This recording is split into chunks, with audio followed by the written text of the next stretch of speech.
Welcome back to day 2 of honoring Abdu'l-Bahá's visit to Greenacre in August of 1912.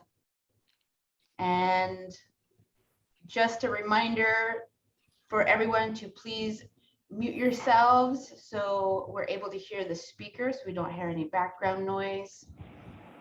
And if you've not joined us before, Anne Perry over to my left. I have no idea where she is on your screen, but she's on my left. She is our fearless leader in creating this program today and for the rest of the week. And she will be sharing her screen, and we'll be reading talks that Abdu'l-Bahá gave here, stories, etc.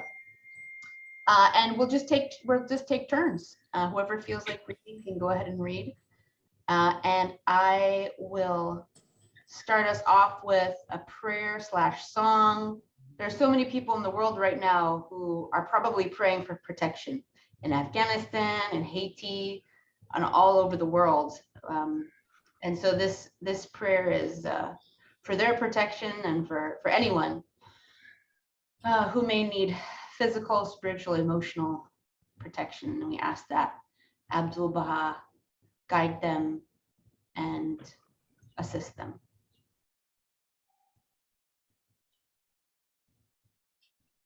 O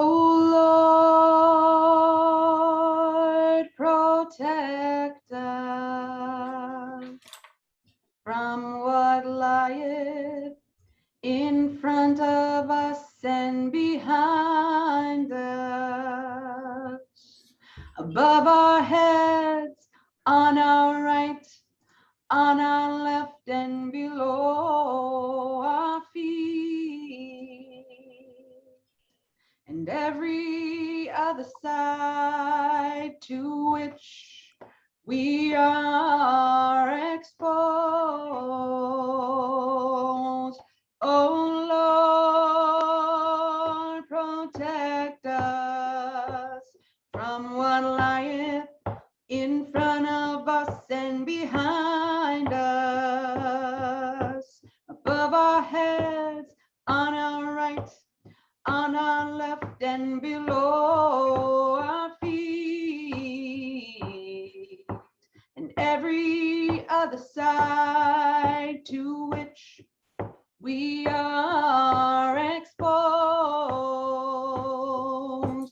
O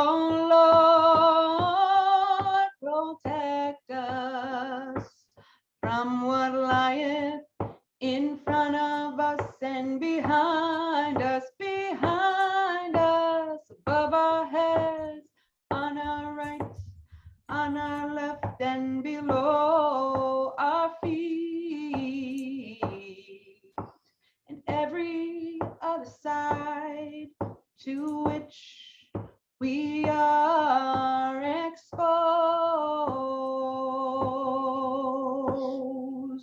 Verily, thy protection over all things is unfailing.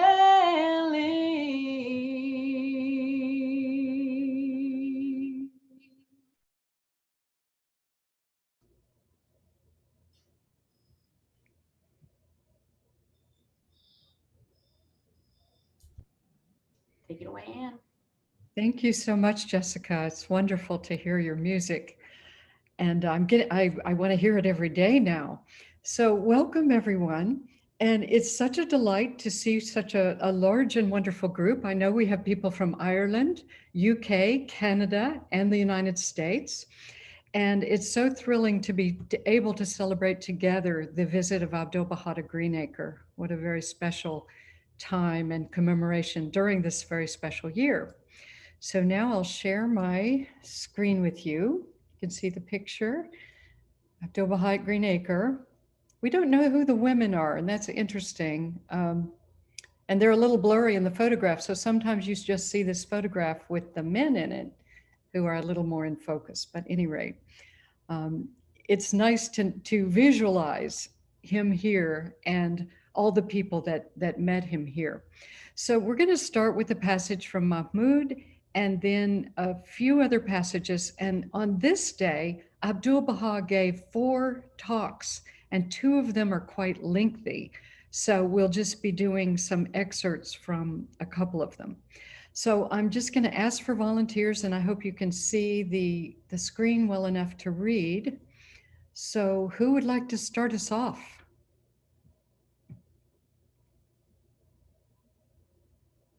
I'm happy to. Oh, was it Frank? It was.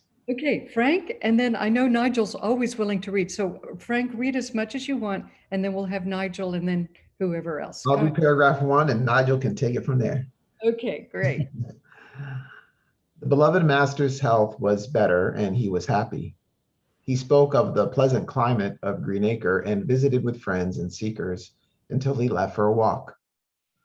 On the way to Mr. Charles Mason Remy's house, the master was accompanied by a group to whom he spoke about many spiritual truths. When he arrived, Mr. Remy offered him a cup of water, saying that he had longed for many years to invite the master, and that he had thanked God for giving the honor to offer him a cup of water. The master said, "Your home is simple and furnished plainly. People are captivated by the superfluities of the present generation. It is impossible for a man to furnish his house in utmost perfection. The more he tries, the more he finds it is lacking because every day new products are manufactured. People have filled their lives with difficulties." Later, the master went to the home of Mrs. Carrie Kinney.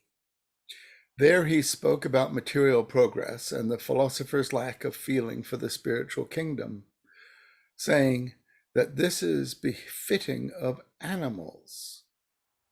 Truth must be sought and laid bare. No one should endeavor to force upon people what he conceives. The brilliant reality, which is the spirit of the world today, is one. It can never be multiple. He uttered such statements on numerous occasions and in various ways. Because Greenacre is known as a center for religious freedom and advanced liberal views, many fortune tellers, spiritualists, and ascetics come here every year to spread their superstitious views. The discourse of the center of the covenant completely swept away the cobwebs of their superstitions.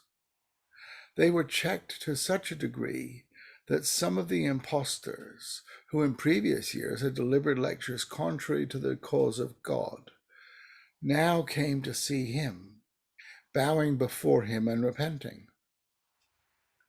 Some of them begged him to heal them, saying, "You have healed many." The master replied, Why don't you go ahead and read that section? "We pray, but God bestows healing. We do not make claims for ourselves. We are only the expounders of the word. We are all promulgating the cause of Baha'u'llah. I am Abdu'l-Bahá. Baha'u'llah is the dawning place of holiness. Address your needs to him. I am only the expounder and promulgator of the word. Baha'u'llah is the source, the one who has illumined this dark world, made corporeal into spiritual, quickened the dormant minds, changed the earthly souls into heavenly ones, and given life to the dead and sight to the blind." Okay. Another reader?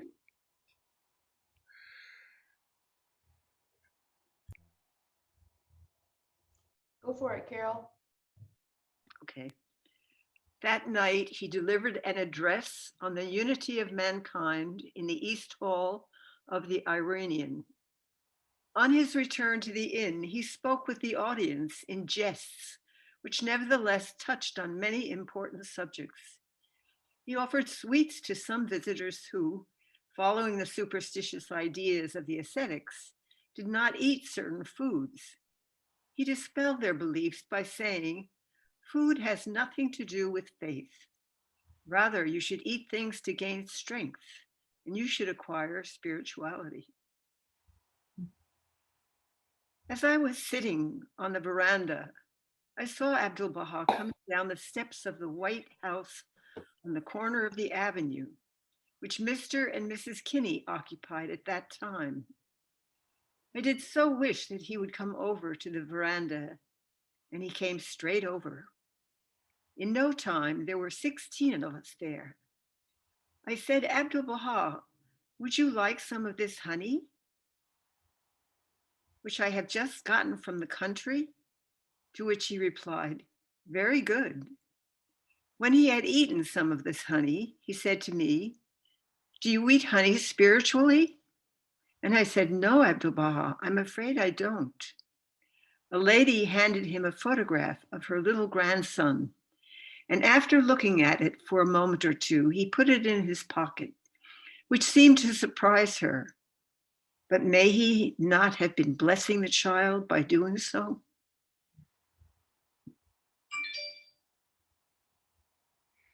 Okay, there's another Remembrance by Edith Inglis. Would someone like to read that?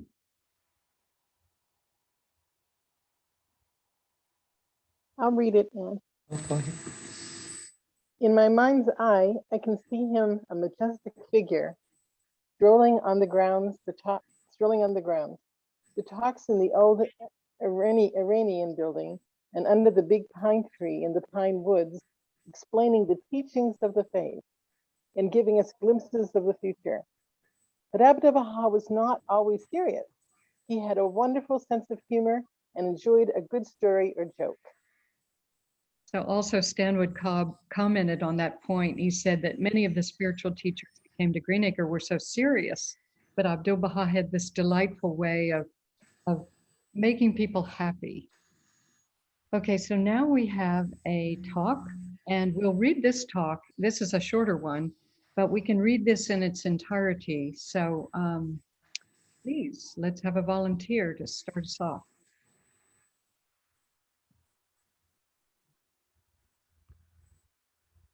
I'll begin. Oh, go ahead, Annette. The physical beauty of this place is very wonderful. We hope that a spiritual charm may surround and halo it. Then its beauty will be perfect. There is a spiritual atmosphere manifest here, particularly at sunset. In cities like New York, the people are submerged in the sea of materialism. Their sensibilities are attuned to material forces, their perceptions purely physical. The animal energies predominate in their activities.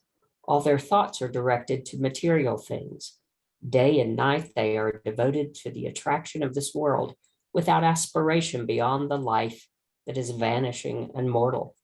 In schools and temples of learning, knowledge of the sciences acquired is based upon material observations only. There is no realization of divinity in their methods and conclusions. All have reference to the world of matter. They are not interested in attaining knowledge of the mysteries of God or understanding the secrets of the heavenly kingdom. What they acquire is based altogether upon visible and tangible evidences. Beyond these evidences, they are without susceptibilities. They have no idea of the world of inner significances and are utterly out of touch with God. Considering this indication of reasonable attitude and philosophical judgment, whereof they are self-sufficient and proud.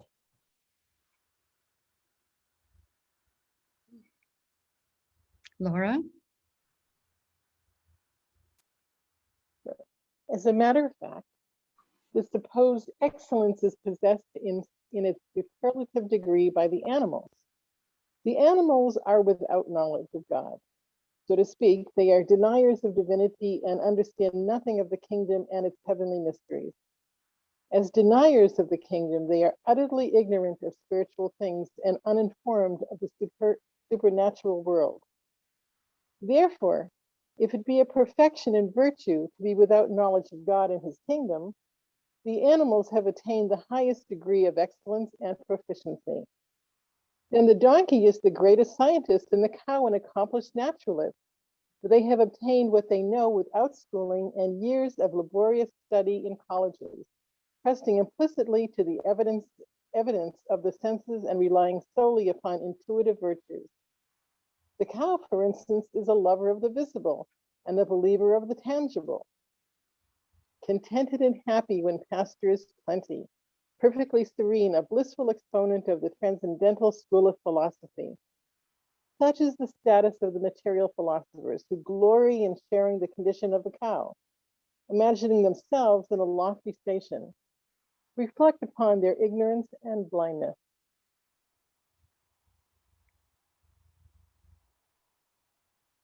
Another volunteer. Nay, rather, the virtue of man is this, that he can investigate the ideals of the kingdom and attain knowledge which is denied the animal in its limitation. The station of man is this, that he has the power to attain those ideals and thereby differentiate and consciously distinguish himself an infinite degree among the kingdoms of existence below him. The station of man is great, very great.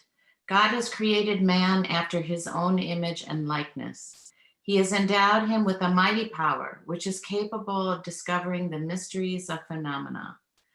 Though through its use, man is able to arrive at ideal conclusions instead of being restricted to the mere plane of sense impressions.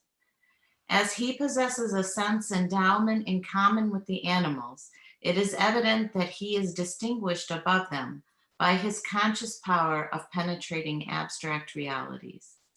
He acquires divine wisdom. He searches out the mysteries of creation. He witnesses the radiance of omnipotence. He attains the second birth. That is to say, he is born out of the material world just as he is born of the mother. He attains to everlasting life. He draws nearer to God. His heart is replete with the love of God. This is the foundation of the world of humanity. This is the image and likeness of God. This is the reality of man. Otherwise, he is an animal. Verily, God has created the animal in the image and likeness of man. For though man outwardly is human, yet in nature he possesses animal tendencies. You must endeavor to understand the mysteries of God, attain the ideal knowledge, and arrive at the station of vision, acquiring directly from the Son of Reality and receiving a destined portion from the ancient bestowal of God. Thank you so much. And you know, it's this attribute of searching for reality, understanding reality that he focused on so much at Greenacre, as well as the subject of love and oneness. So here's a second talk, and we can go ahead and read the whole of this talk. And then for the next two talks, we'll just pick a short passage from them because they're long. This day must have been very exciting in that he gave these 4 different talks on one day. So volunteer? Can Carmela read? Although the body was weak and not fitted to undergo the vicissitudes of crossing the Atlantic, yet love assisted us and we came here. At certain times, the spirit must assist the body. We cannot accomplish really great things through physical force alone. The spirit must fortify our bodily strength. For example, the body of man may be able to withstand the ordeal of imprisonment for 10 or 15 years under temperate conditions of climate and restful physical routine. During our imprisonment in Acre, means of comfort were lacking. Troubles and persecutions of all kinds surrounded us. Yet, notwithstanding such distressful conditions, we were able to endure these trials for 40 years. The climate was very bad. Necessities and conveniences of life were denied us. Yet we endured this narrow prison for 40 years. What was the reason? The spirit was strengthening and resuscitating the body constantly. We lived through this long, difficult period in the utmost love and heavenly servitude. The spirit must assist the body under certain conditions which surround us, because the body of itself cannot endure the extreme strain of such hardships. Okay, here's a long one. Any volunteers? I can volunteer. The human body is in reality very weak. There is no physical body more delicately constituted. One mosquito will distress it. The smallest quantity of poison will destroy it. If respiration ceases for a moment, it will die. What instrument could be weaker and more delicate? A blade of grass severed from the root may live an hour, whereas a human body deprived of its forces may die in 1 minute. But in the proportion that the human body is weak, the spirit of man is strong. It can control natural phenomena. It is a supernatural power which transcends all contingent beings. It has immortal life, which nothing can destroy or pervert. If all the kingdoms of life arise against the immortal spirit of man and seeks its destruction, this immortal spirit, singly and alone, can withstand their attacks in fearlessness, firmness, and resolution because of its indestructible and empowered with supreme natural virtues. For this reason, we say that the spirit of man can penetrate and discover the realities of all things, can solve the secrets and mysteries of all created objects. While living upon earth, it discovers the stars and their satellites. It travels underground, finds the metals in their hidden depths, and unlocks the secrets of geological ages. It can cross the abysses of interstellar space and discover the motion of inconceivably distant suns. How wonderful it is! It can attain to the kingdom of God. It can penetrate the mysteries of the divine kingdom and attain to everlasting life. It receives illumination from the light of God and reflects it to the whole universe. How wonderful it is! How powerful the spirit of man, while his body is so weak. If the susceptibilities of the spirit control him, there is no created being more heroic, more undaunted than man. But if physical forces dominate, you cannot find a more cowardly or fearful object because the body is so weak and incapable. Therefore, it is divinely intended that the spiritual susceptibilities of man should gain precedence and overrule his physical forces. In this way, he becomes fitted to dominate the human world by his nobility and stand forth fearless and free, endowed with the attributes of eternal life. Thank you. And certainly we know he was an example of that nobility and that spiritual strength, or he wouldn't have been able, as he himself says, to endure these travels at his age. Okay, let's read the first 2 paragraphs of this talk. And of course, this is a wonderful quotation that I'm sure many of us have read before. Who would like to read the first paragraph there?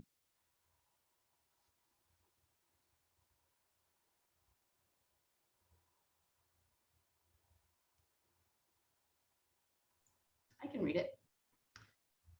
Are you all well and happy? This is a delightful spot. The scenery is beautiful, and an atmosphere of spirituality halos everything. In the future, God willing, Greenacre will become a great center, the cause of the unity of the world of humanity, the cause of uniting hearts and binding together the East and the West. This is my hope. Thank you.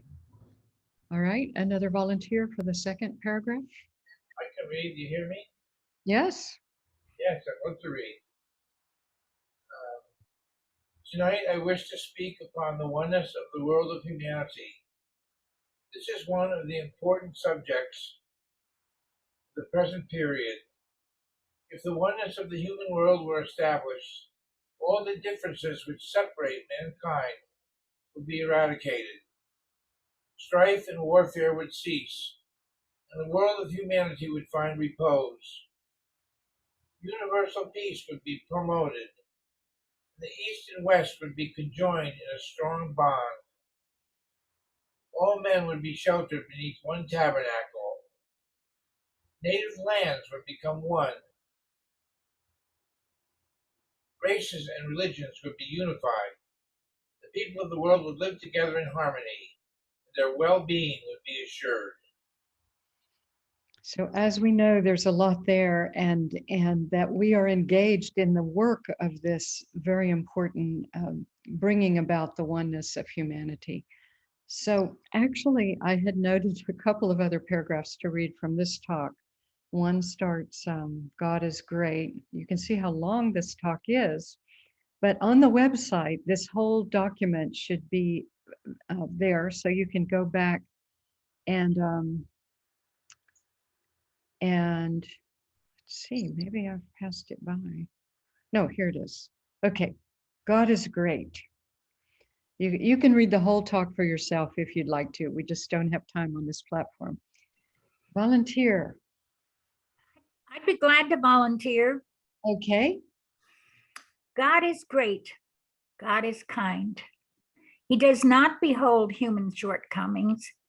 He does not regard the human. I've got a little bit of blank on the edge here. There it'll go. He does not regard human weaknesses.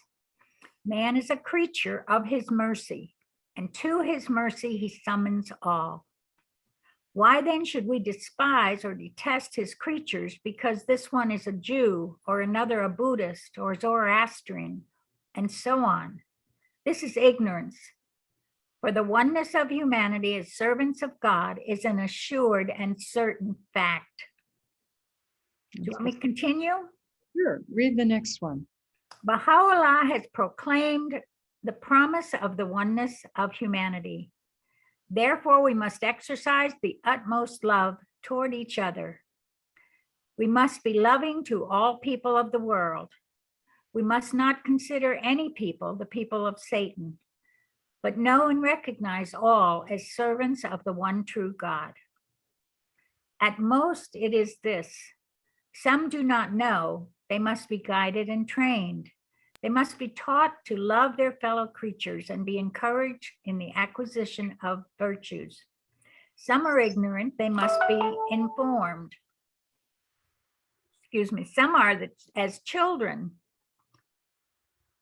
undeveloped, they must be helped to reach maturity.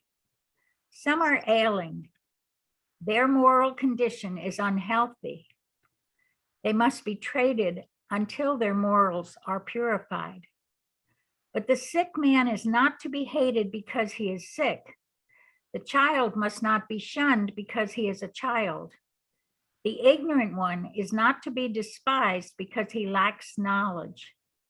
They must all be treated, educated, trained, and assisted in love. Everything must be done in order that humanity may live under the shadow of God in the utmost security, enjoying happiness in its highest degree. So there's a mandate for us that is so clear about the patience we need to have with ourselves and each other as we grow in this incapacity. So now this talk is also fairly long, and it ends with a prayer. So we'll have a volunteer read the prayer, and then some quiz questions and a discussion, short discussion. Okay, you can see this is another long talk. Okay, here's the prayer. Any volunteer?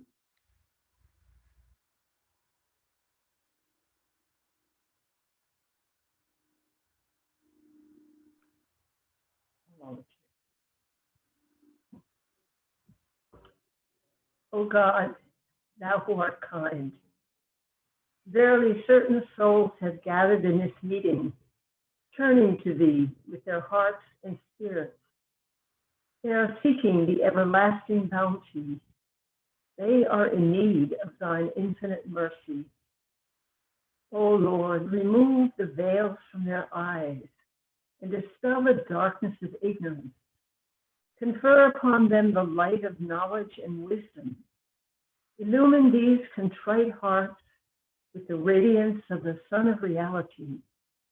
Make these eyes perceptive through witnessing the lights of thy sovereignty. Suffer these spirits to rejoice through the great glad tidings, and receive these souls into thy supreme kingdom.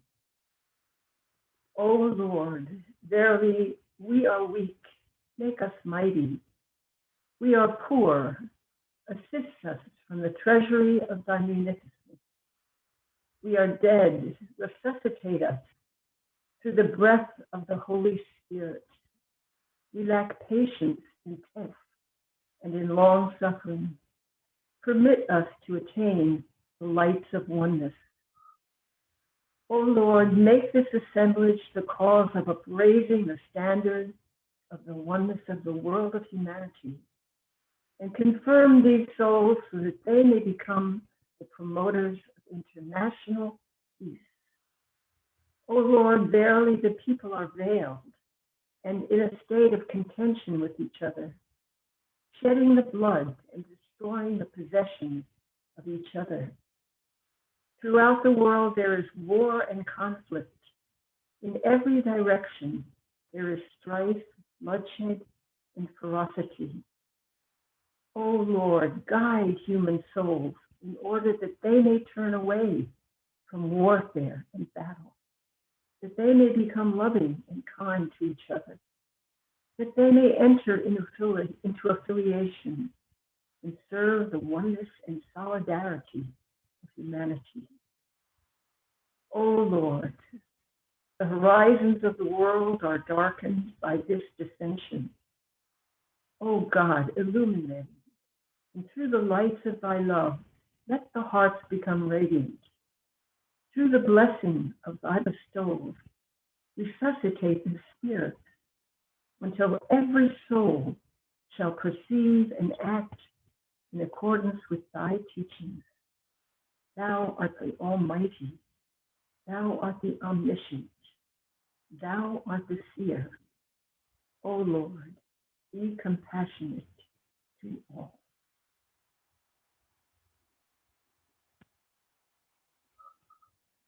Thank you so much. It strikes me how timeless these words are and how appropriate they are for now in the midst of our world, which has so many troubles and so many blessings all at the same time. So now we have some questions. What did Mr. Remy offer to Abdu'l-Bahá? Who remembers?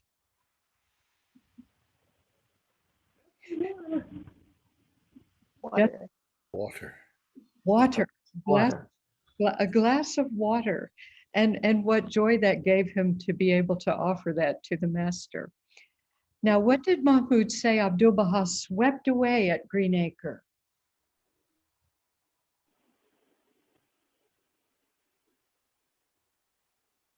The cobwebs of superstition. Exactly.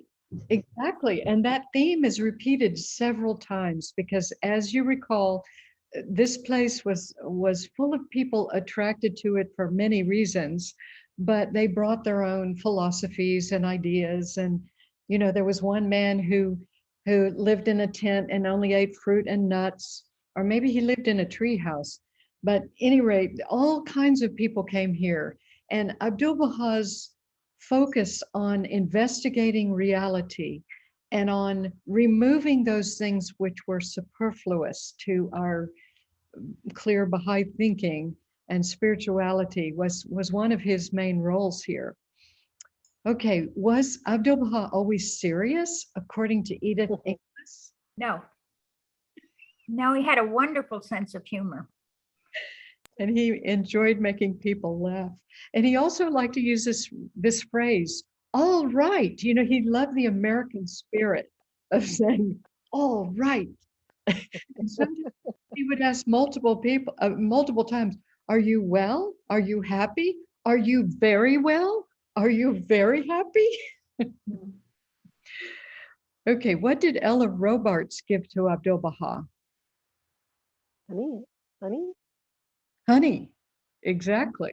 And he tasted some of it, and then he said, do you eat the spiritual honey? And she said no. And I'm sure she was thrown off a little by his question. But I think he was always bringing things back around to spirituality. And so maybe honey was a metaphor in some way. I'm interpreting here, but okay, number 5. What creature did Abdu'l-Bahá say would distress humankind? Hint, it is sometimes described as the state bird of Maine. The mosquito. The mosquito. And sometimes it's a consolation to us when we're so bothered, by little things like that, to read that passage and realize, well, our bodies are prone to this sort of distress. Okay, what did Abdu'l-Bahá affirm in the prayer at the end of his last talk of the day that he wanted the believers there to be promoters of? Now, this is kind of a harder question, but does anyone remember that? And if not, I'll go back to that section.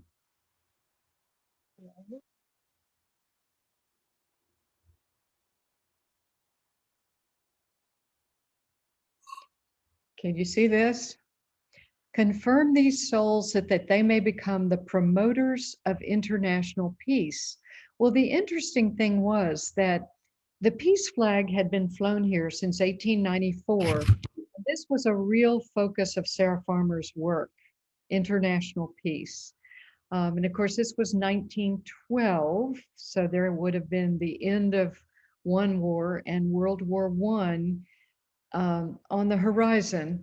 And so this was a really important concept linked to the unity of the East and the West, and certainly to the unity of the races and equality of gender and everything. So now let's open it up to other thoughts, questions, ideas, inspirations. Nigel? I was struck by the juxtaposition between Abdu'l-Bahā's reaction to Mr. Mason Remy and to Mrs. Kinney, and to the differences of their houses, knowing what was to come with Mason Remy, both his becoming a hand of the cause and his being banned from the faith. And I just found it very interesting, the juxtaposition of the reaction he had to a very simple house and a very sort of busy, full of modern stuff house, and who the houses belonged to. It's a wonderful comparison. And, it strikes me that he gave each person what they needed to hear. And, there's so many stories that relate to that point. Okay, other thoughts?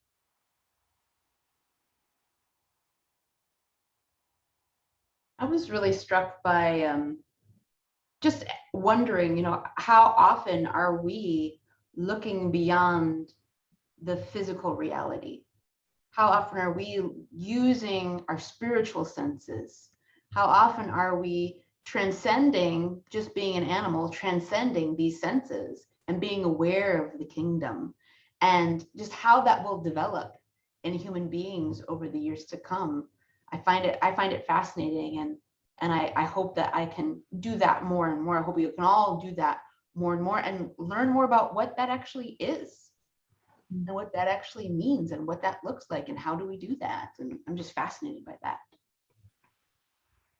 It's a lifelong quest for sure. One of the analogies that I use mostly with my friends, non-Baha'is and atheists, I compare and I say, does the human mind, is it a requirement to live on this planet? And when you look around, you can see that all kinds of animals, everything around us can live on this planet without having the human mind. And it doesn't require for human mind to live and survive. They've been surviving for millions of years here. So there has to be a purpose of this human mind otherwise, I just can't find a reason why this human mind is required to live on this natural planet. And that's what Abdu'l-Bahá is saying. We're just so fragile. We live on this planet. There has to be a reason for it. And I was also thinking that in that prayer, excuse me, in the talk, when he equates people being like children or people being sick, that you wouldn't be angry at a child, you know, for not understanding something, or being angry at a sick person from not getting some kind of, you know, some kind of benefit. So therefore, I think if we start to look at people, especially people that have a lot of, that are holding people back from uniting as children, or people that are sick that just simply don't understand, you know, they're ignorant, then you can't hate them, you can't despise them, you can't even be frustrated with them. And when you think of Abdu'l-Bahá, when he might look at you as like a child, you know, that he's trying to bring you along and trying to be kind to you. So I think we should, you know, could look at each other in that, with that extreme kindness, you know, your heart melts. So anyway, that's something I'm thinking about. And also catch each other in acts of virtues, because so often we notice that which displeases us, you know, whether it's in ourselves or others, or in our children or whomever. But if we can notice when people are kind, generous, courteous, patient, and all these things. And I remember one time at Greenacre, we had a virtues class, and we all we wrote down when we noticed acts of virtue, and then we would present a little slip to someone that said, I noticed you were patient, you know, waiting in the dining room, or whatever it was. But it's a different kind of feeling when we see with more positive eyes and more spiritual eyes, as Jessica was talking about as well. So, well, this has been wonderful. Is our time up, Jessica, or what do you think? It can be. This is the scheduled time, but if folks want to stay on and chat a little bit more, that's perfectly fine. I'm so happy to see my old friend Pam Monshine, who lives right here in Elliott, but I haven't seen her in some years, as well as Anne from Ireland and others here. Hi, Pam. How you doing? Good. Wonderful. Thank you so much for doing this. This is just such a service, and it's beautifully done. Oh, thank you. Well, it's always my honor, and I'm at Greenacre right now, which is very rare. So till tomorrow. We've been here doing 2 special projects, and so the campus isn't really opened yet, but well, there are some other people here. Jessica might want to share about that. But it's been closed for a long time. Yeah, that's a tricky conversation to have. Yeah, we do have an institute camp going on right now with a group of youth from one of the Boston neighborhoods. They've all been vaccinated, and they're not leaving campus. It's a closed campus. So we are having small local gatherings if the right protocols are in place. Otherwise, yes, we did have our first open public in-person gathering a few weeks ago, and then of course the Delta variant kicked in high gear, and we're like, well, that might be the last one we're having for quite some time now. It's kind of sad. We're like, we're open, just kidding. So yeah, struggle. With the bicentennial of Maine, and so I was able to put on my Sarah Farmer costume and go over to the library and tell stories from Sarah's perspective of Elliott history. And I had quite an audience over there, and kids were asking questions and everything. And some of them came over here because there was an open house, but it was basically walking along the grounds, you know, social distancing and everything, and seeing some of the buildings. But then I went to the picnic that was a Maine commemorative picnic, also as Sarah, and that was fun. So Greenacre's getting out there a little bit, and a few people are coming to Greenacre. So that's wonderful. Nigel. May I relate a very short story? I was moved by hearing Carmela reading today. I thought her voice was beautiful and so well enunciated. And it reminded me with this discussion that we had about the children and Abdu'l-Bahá. I was thinking, I had the bounty, along with my wife, Carol, of being in the presence of a meeting Ruhia Macomb many years ago. I think we were in San Francisco at the time, and hearing how she had sat in the lap of Abdu'l-Bahá, and she's one of the children on one of these photographs of, I'm not sure it's a Greenacre, but one of the photographs with Abdu'l-Bahá with children, and thinking how that experience had really moved her personality for the whole of her life. She was a very elderly lady when I knew her, very elderly. But it seemed to me obvious that from the time she was a small child to that age, she'd been guided by all of that experience. Thank you for sharing that. And also we have Carol Redstein, who's here, who since she was quite young, was a Baha'i and came to Greenacre in the 40s, I think. And her father was Curtis Kelsey, who of course went to Haifa and helped to light the Shrine of the Bab. And we found out from Carol yesterday that her father took the photographs of the funeral of Abdu'l-Bahá. So Carol, you may have stories you want to share with us sometime or another. Maybe tomorrow will be possible if you're inspired to do that. Would you like to say something, Carol? Yes, I just wanted to say that I did come here to Greenacre when I was about 8 years old.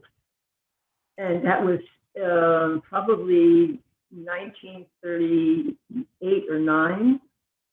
And I remember rolling down the hill near the pines. And one thing that was really interesting about my father is that he loved Greenacre so much. And I think because he had met Abdu'l-Bahá in the Holy Land when he was only 27, and spent a couple of months meeting Abdu'l-Bahá almost every day, that his attachment to Greenacre as a place where Abdu'l-Bahá had come in 1912 was really special. And he brought us here every year that he could from New Jersey, where we were living. And we even camped in a tent the first year because we couldn't afford to stay in the inn. And we used to catch the mosquitoes and put them in an envelope and send them back to him in letters so that he could see how big they were. And I love the idea that Abdu'l-Bahá would tell jokes and would laugh and jest, because some of the stories that my father tells about his time in Haifa with the master are humorous. And there are incidences where he describes Abdu'l-Bahá as pushing his turban back from the top of his head and laughing and laughing. One time with an Arab, a very tall Arab, who came into where Abdu'l-Bahá was. And Abdu'l-Bahá welcomed him and seated him. And then they started talking in Arabic and laughing and laughing and laughing. And the reason is this, he said to this man, do you belong to the tribe where if you don't steal something, at night your wife will not allow you into the tent? Because the oranges had been disappearing from the gardens. And the Arab man said, yes, that's true, master. I am of that tribe. And he said, have you ever tasted sour oranges? And the man said, no, I don't like sour oranges. And Abdu'l-Bahá said, well, they're very good with sugar on them. And the next night, some of the sour oranges were being stolen. And in telling this story, that's when they were laughing and laughing. And at another time, he even said to my father, "Do you understand what's being said here?" And he said, "No, master, I don't understand. I don't speak Persian or Arabic." And he said, "Well, your heart understands." Beautiful stories. Thank you so much, Carol. Well, friends, it's been lovely. We hope to see you all tomorrow and for the rest of the time that Abdu'l-Bahá is coming here this week. And at one point, Abdu'l-Bahá said, "I am always a traveler to America." And so it helped me to realize that his journey is not about just a specific time period in 1911 through 13, to these various countries, but that he's always here and coming and having left. And the time and the future and the past and the present are just all interwoven. And certainly he tells us, "I am with you always." Thank you so much, Anne. And I just want to say, when you describe these stories, when you describe these in greater detail, it emanates in me and it makes me believe that why Guardian would not want to come to North America, although he had all the love for North America. But you can see that how Abdu'l-Bahá had captivated, had left an mark forever on this continent, that I don't think he wanted to change that in any shape or form. Wow. Very insightful, Saeed. Thank you. And I just want to send a special thank you to Carmilla and Francesca for joining us. It was so nice to see your sweet young faces here. All right, everybody, have a great day, and hopefully we'll see you tomorrow. Take care. Thank you. Bye. Thank you very much. Thank you very much. Lovely. Bye-bye. Bye. Bye.